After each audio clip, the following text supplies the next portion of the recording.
Greetings. My name is Dr. Waddell Brooks, Senior Host, and this is Community Focus.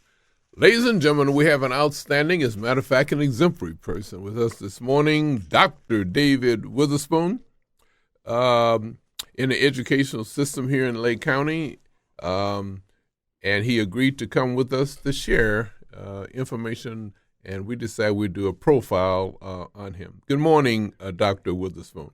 Good morning, Dr. Brooks. We're very happy that you've taken time from your busy schedule to be with us on the Community Focus.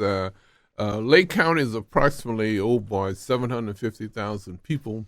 But I don't know how many up at 5 o'clock this bright Sunday morning listen to the program. But I understand we have a pretty good audience, even at 5 o'clock, people on their way to work. As a matter of fact, the former Mayor Bobby Thompson used to tell me he listened to it every Sunday morning while he's shaving, getting ready for church, Awesome. Awesome. So there's quite a few people up. But for those that don't know Dr. Witherspoon, tell us a little bit about your personal and professional background. First, I was born and raised here in Waukegan. Okay. I was born actually at St. Therese Hospital, which I believe now is Vista West Hospital. Right. And I grew up on the south side of Waukegan, as we say, south and west side. So over there down the street from Carmen Buckner School on McAllister. Okay. I'm sorry, on Helmholtz. Yeah, okay. Don't want to get the wrong street there. I represent Helmholtz. Right. So I went to school at Carmen Buckner, a great school, and I went on to Jefferson, and I was at Waukegan West. So I was a Raider, and well, tell us about your family background. I'm the only child in my family, and but yours a little different, right? Yes. And my family, we had somewhat a large family, but it's not that large. It was 5 of us, 5 kids. Mom and dad was in the house. They worked full time. They worked actually over at the Naval Great Lakes there, and they were active in the community. And they got us involved in the community. My dad was a Shriner, and he was always, and also an insurance collector on weekends. And so that's basically what he was known for, going around, and a lot of people knew him, but he was also with the Great Lakes. And so we had 5 of us, and I was the youngest of the 5. And all of us, education was expected, going on to college. And my dad had all our majors all picked out for his college. So it wasn't even a question of whether we were going, as what college we were going to. We knew we were going to college. So. Right. It's just similar to mine. I have three youngsters, and when they graduated from high school, I asked them, were they going to college? They said, "Dad, do we have a choice?" It's a matter of which one, they're going to. Yeah, so I can relate to that. And I'm totally grateful for that as well, because so many people have first generation and they don't know about college. But we had that advantage when my older sister was able to go out to college, and she was able to come back, and we had at least a taste of what college was about, even though we were in grade school or junior high school. So yes, and District 187 can relate to your that's your oldest daughter, oldest sister. Yeah. She was a doctor also. She was retired principal, I think, in the North Chicago School District. Right? Yeah, Antoinette Witherspoon. She started out in around Beach Park, and then she went to Waukegan as a school teacher, and then she went over to North Chicago, working in the school system, and ended up retiring as a principal there. And she's very successful. We're relating to education, but education is a key, though, right? That is it. That's where I'm sitting here today. I wouldn't be here without it. So. For those that don't finish high school, GED is a very important segment now. How important is GED? That is the avenue. That is the only alternative other than having to go back to high school. But a lot of the people, once they stop or drop out, their peer group, it's kind of hard to go back into the day-to-day. And that's the best avenue for a lot of people to get their GED It's a lot quicker for them, and they're able to do it on their own time. So that is the gateway for getting a high school diploma, other than going to the traditional way. Mm-hmm. Now, did you continue from your, first of all, I understand you're a Leatherneck. Yes, sir. Western Illinois University alumni. Purple and gold. And I'm a Redbird. We used to have some great battles there in the sports arena there, Mm-hmm. But what kind of motivated you to keep going to get your doctor's degree? I think it was just from my parents and what they instilled in me. It's so funny. Growing up as a kid, my parents, what my mother would call me the professor, and all throughout, and my father would call me the maestro. Okay. So it was already ingrained in me from childhood that that was the thing to do, to go on, to always continuous learning. Mm-hmm. And I think I'll pause on that part. First was my parents, and then it was the people that I came in contact in higher education. Okay. I list a lot of them in my dissertation and thanking them. One of the first was Dr. Rudy Womack at Western Illinois University, who was over the OAS program. He's since passed away, but he was a big proponent of African American students and going on and continuing on a degree. And he would tell me, David, you're going to go on and get your doctorate. And he would tell me before I even knew that I can do that. I didn't have the vision of that until he planted that seed there. And then all across my journey through school is that everyone mentored me that you should get your doctorate. You should get your doctorate. So a lot of the people that I've come in contact with in higher education mentored me and molded me and mentored me in that role, on that road. Another big aspect is funding too. Grants and scholarships and so forth available, but we have so many graduates will be forever paying yes, the grant loan back. Did you have a problem in funding? I would have to say no in that sense. I've been very blessed in that sense of just paying attention and asking the right questions and finding out where's the money. There's millions of dollars out there. We do workshops at the College of Where's the Money, and the College of Lake County has a excellent program, benefits program for their workers to go on and continue their education and reimbursement. So we would, once we finish our class, we would put in for the reimbursement of the class. And an incentive after that, they give you a little pay increase. So they had an excellent program with benefits. So I was able to take advantage of that. You had to do the work and pass the classes. So you had to get below a B or whatever. But that was one of the avenues that helped pay for. Now, is that program still available? Yes. At the college? Yes, it is. Yes, it is. Fantastic. I know when I graduated from high school, I received this academic scholarship, and the tuition was $40 a semester. Wow. At Illinois State. Now you can buy a pencil almost for $40, this type of thing. So wow. A great difference there. Tell us about your experience at the College of Lake County. Your role there now. Okay. I can start there. Okay. It's been a wonderful experience. It still is a good experience. But my actual title is Director of Student Services at the Extension Campus, Lakeshore Campus in Waukegan here. Okay.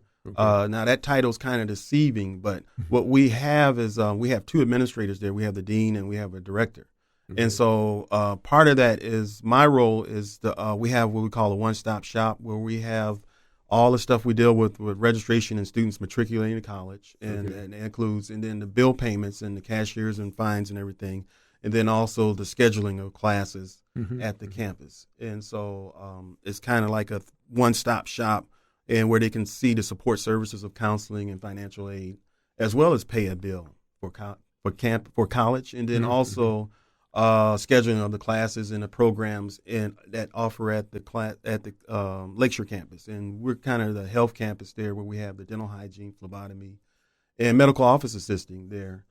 So we work with all the deans and trying to also, we have the criminal justice degree there, and also the office certificates there, AOS for business. So my role is to make sure that the students' experience there is as seamless as possible, is less stressful as possible, and getting them in and getting them through and what they need and out and graduating or their goals of certificates, or if they may want to take a short course as well, returning students. That's an important part. What the importance of guidance and counseling for the students that are in college. Mm-hmm. I know there's a great transition a student has to make from high school to college. Mm-hmm. Doesn't matter what's a community college or 4-year college.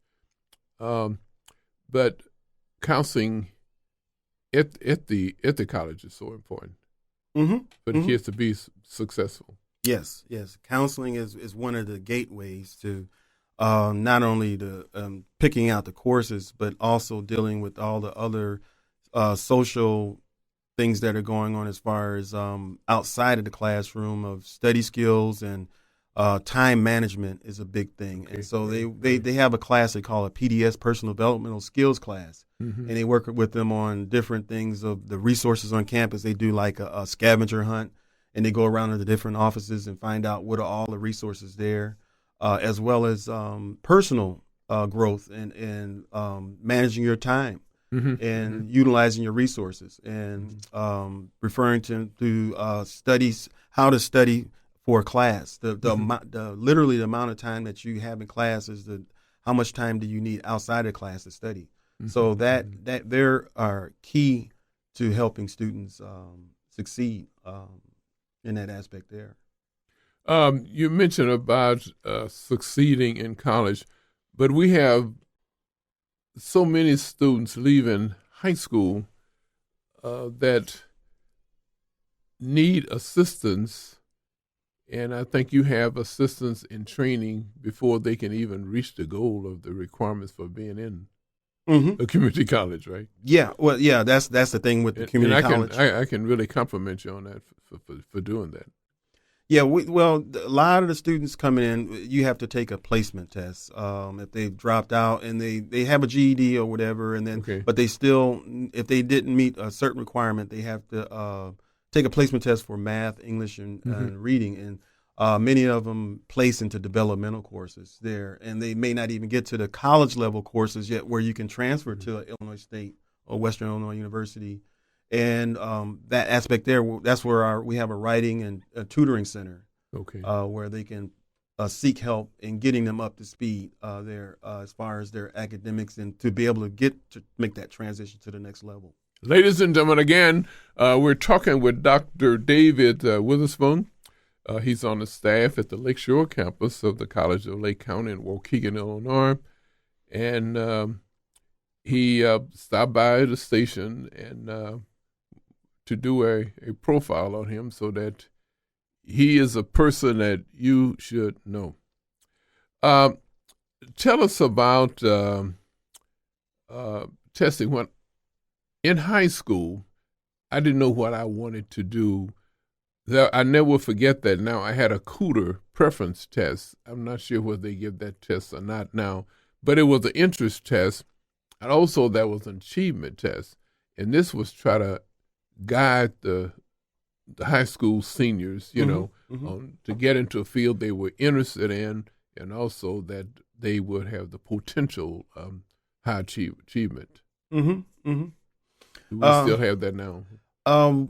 We have counselors do career assessment tests at the college. Okay.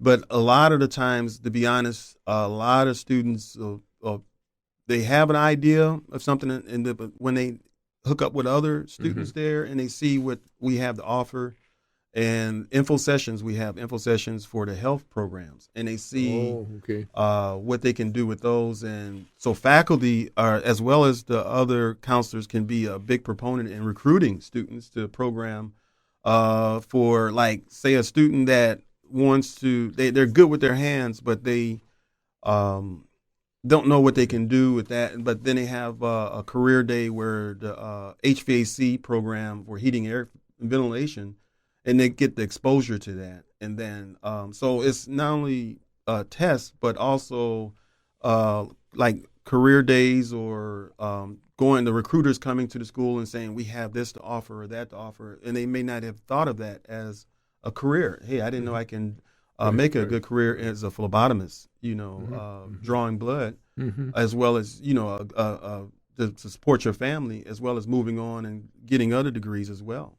So. We have so many students at first-generation graduates, and it would be a little more difficult for them to make that transition from high school to college than others. So, yeah.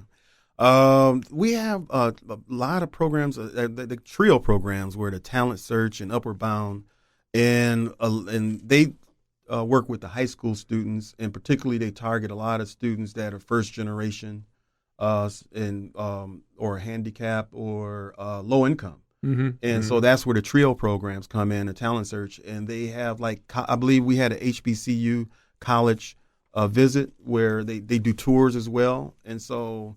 That's why it's so important for the parents and the kids to get them involved in these Upward Bound and TRIO programs, because many of them don't know about college. And like as you said, first generation, they didn't have a brother, sister, or an uncle or cousin that had gone off to college. They may have, but they don't really know.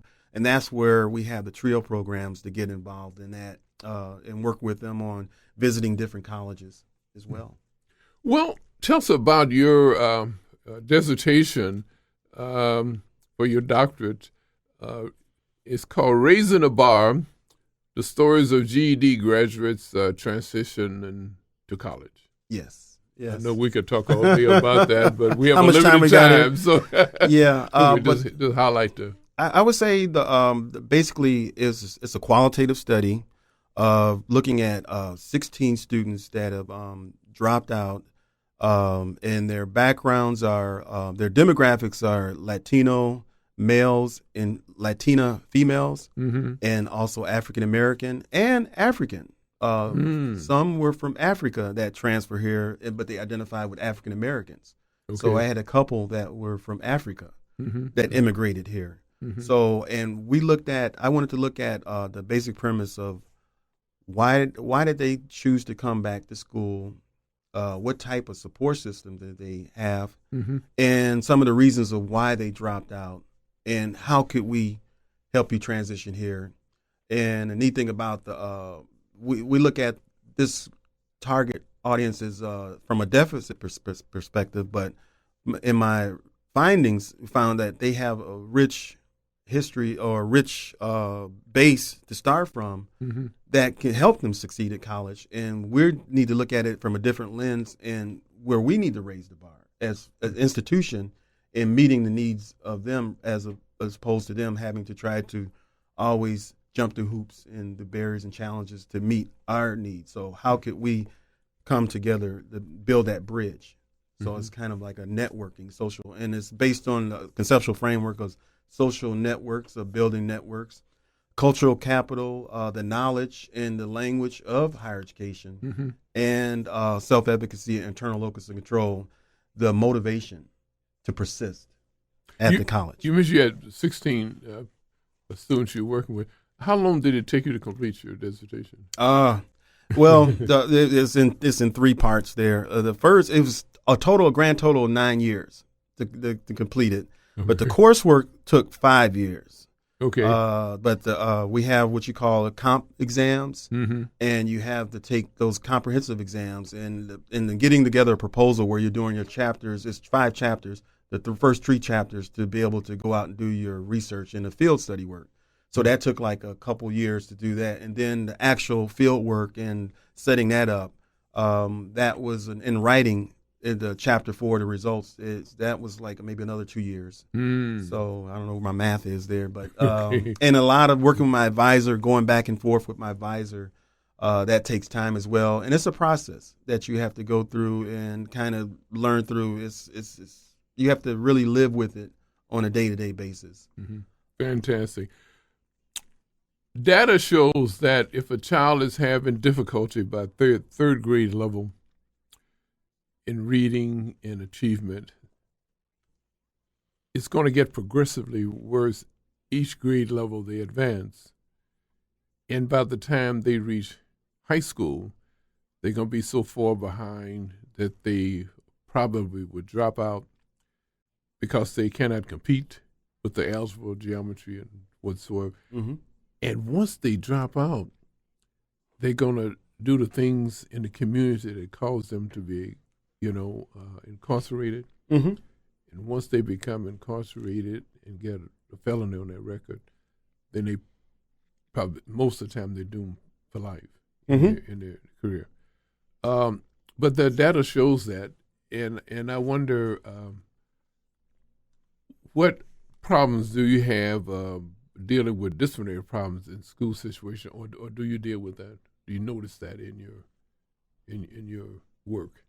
In my day-to-day work, where there's two things to that as far as disciplinary, as far as not being able to keep up because of the weaknesses the gaps they have in their learning process and not coming up to speed. For my study, I looked at a lot of the students. They were at similar cognitive levels where they were able to comprehend and function. Mm-hmm. However, they dropped out for many of reasons. Okay. Some of them were Latino, and they grew up in a country where working for the family is most important than school. Okay. And many of their parents didn't have a third grade education. They dropped out early. This is what they did. And then also others, they were females, and they were expected to cook and clean, and so they took on those roles and identified with those roles as well. Mm-hmm. And some of them, they didn't grow up with their parents. So parenting played a part in that as well, as far as dropping out. But as far as disciplinary reasons, by the time we get them at our level, they've gone through a maturity stage where they've been there, done that. And now they're ready to move on to the next level. So I really don't deal with as many people that are, aren't matured and ready to make that next progression yet. Mm-hmm. But they still have other issues that may not be as disciplinary, to answer your question. Yeah, because one problem may be that even coming out of high school, they may be parents themselves. Mm-hmm. Yes, teenage pregnancy. And that would be a challenge for them. And I have to admire them for making the progress they're making, too. A couple of them, Aisha these are fictional names, one of my studies. She had grew up in Arkansas area, the southern part of Arkansas, and she dropped out around 14, 15, had her first child. Okay. And she now presently her kids are were graduated from the Navy base there in Great Lakes. Wow. And another one's going to school, and their turnaround now being role models for her to go back to school. Mom, did you do your homework? Mm-hmm. Mm-hmm. So that's where that network is as far as teenage pregnancy. So at the time they were young and they couldn't deal with all it. They had to work full time to raise their kids. I had another situation where she had gotten pregnant the first time she had sex. Her senior year, she was about to graduate. Wow. And so, but she wasn't as fortunate as Aisha, where she lost contact with her child. They just didn't connect at all. So she bounced around, and she had a lot of different issues. So you had two different types of stories there, but they're both teenage pregnancies, but they different roads to get to where they were. One, they had the kids as a role model, and with Sharon, she didn't have her kids, but she had other networks to support to help her along the ways. So that was the fascinating thing about doing this research. We're thinking about the youngsters that had challenging experiences because they couldn't deal with their peer groups, and so peer group have a great influence on the student's life, right? Yes, I think of in my study we had Tavon and Ann. Ann was homeschooled. Mm-hmm. Her mother took her out of school because wasn't able to get along with other kids. Okay. So she was kind of strong-headed, and so she was homeschooled in that sense there. Mm-hmm. Tavon dropped out. He was fighting a lot. He had a lot of other issues too. He had ADD and a lot of different things going on with him. And so, yes, there were some disciplinary things within the school structure, the school system. But they were able to fight through that to come back as far as the program they were involved in as a transition program that they were recruited for. So, in the GED format, is there have been changes made, or yes. or do you follow the same pattern that you've always had for GED? Everything involved change, so Yes, so I guess yes. no different than changes in GED than changes also in coursework. We experienced, we had the paper and pencil tests as well as computerized, but now everything is, I want to say around 2014, it transitioned over to computerized. And so we had a long lines of people that, prior to that, if they've taken, there's like 4 or 5 tests they have to take in different areas, subject areas. Okay. But they didn't finish each one, maybe math they finished, and they needed to do the Constitution or they needed to do the English. So if you didn't finish it by that cutoff time when they were transitioning to that, you had to start all over again. Wow. With the program.